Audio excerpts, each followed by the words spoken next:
முறை இல்ல, 316 முறை. 316 முறை மேசியாயினும் கடவுள் பிறப்பார், மேசியாயினும் அரசர் உங்களை ஆளுவார், தாவீதின் வம்சத்திலே ஒரு புதிய கிளை தோன்றும், அந்த கிளை வளர்ந்து உலகத்திற்கு நிழல் கொடுக்கும். இப்படியெல்லாம் பலவிதமான அடையாளங்களோடு பலவிதமான பெயர்களோடு இயேசுவின் பிறப்பு 316 இடங்களில் திரும்ப திரும்ப திரும்ப 800 ஆண்டுகளாக பேசப்பட்டது.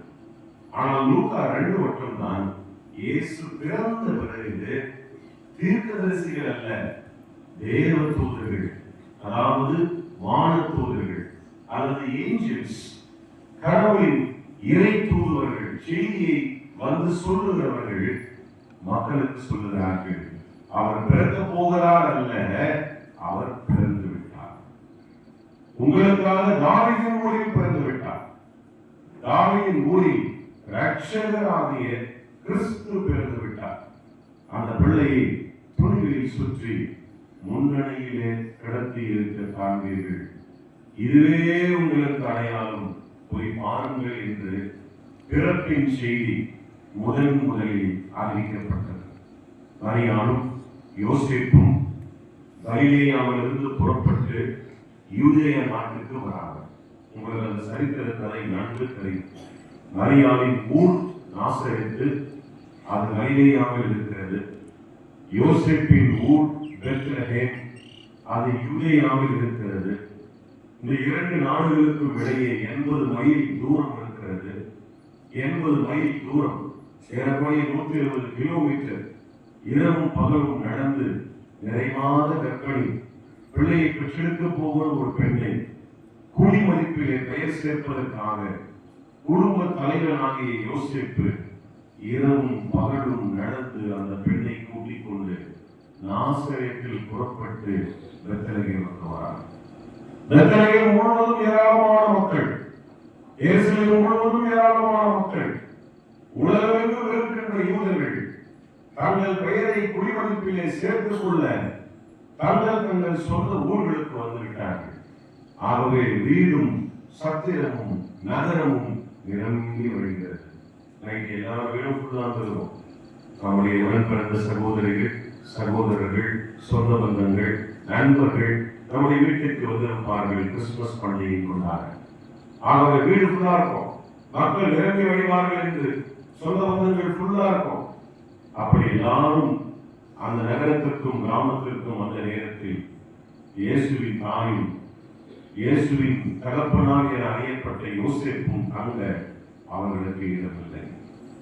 வேறு வழியின்றி பிள்ளையை பெற்றெடுக்க அவர்கள் ஆடு மாடுகள் கட்டப்படுகின்ற ஒரு மாட்டு தொழுவத்திற்கு தஞ்சம் போகிறார்கள். அன்புக்குரியவரே, அரண்மனையில் பிறப்பதற்கு தகுதி இருந்தது, ஆனால் மாட்டுத் தொழுவத்தை அவர் தெரிவு செய்கிறார். அரியாசனையில் உட்காருவதற்கு அதிகாரம் இருந்தது, ஆனால் சிலுவையை ஏற்றுக்கொண்டார். உத்தவர் என அறியப்பட பெயரும் இருந்தது, ஆனால் எல்லோராலும் பாவி என ஏராளமாய் பேசப்பட்டார். அவருடைய பிறப்பிலே எல்லாம் தலைகீழாக மாறியது. உலகம் எதிர்பார்த்தது வேறொரு மேசியா, பெரிய குடும்பத்திலே அரண்மனையிலே அரசனுக்கு மகனாக எல்லா வைடூரியங்களோடு கோமேத வைரக்கற்களோடு ஒரு மிகப்பெரிய கடவுளின் மகனாக அவர் பிறப்பார் என்று மக்கள் நினைத்தார்கள். ஆனால் இயேசுவோ அவர்கள் நினைப்புகள், சிந்தனைகள் எல்லாவற்றையும் மாற்றி உலகத்தை ஆள பிறக்கவில்லை, உள்ளங்களை ஆள பிறந்தார். அதனால்தான் ஆண்டவராகிய இயேசுவை கைது செய்த போது ஏரோது மன்னர், நீ இந்த யூதருக்கு ராஜாவா என்று கேட்பார். இவர் ஆமாம் என்று சொல்லுவார்.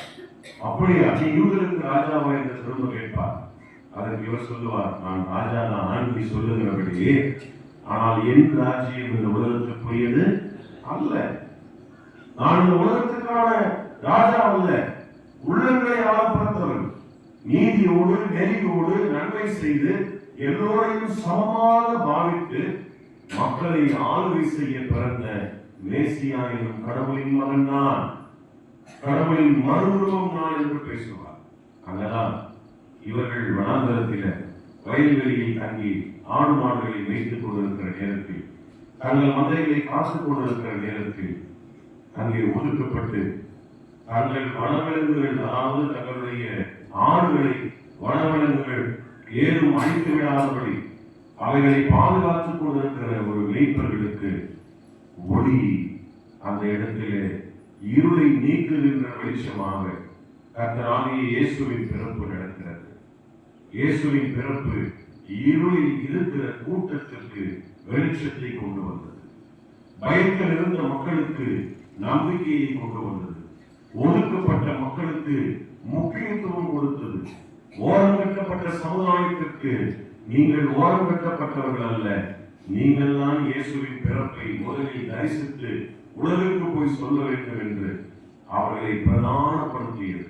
நன்றாக இயேசுவின் பிறப்பை சிந்தித்து பாருங்கள்.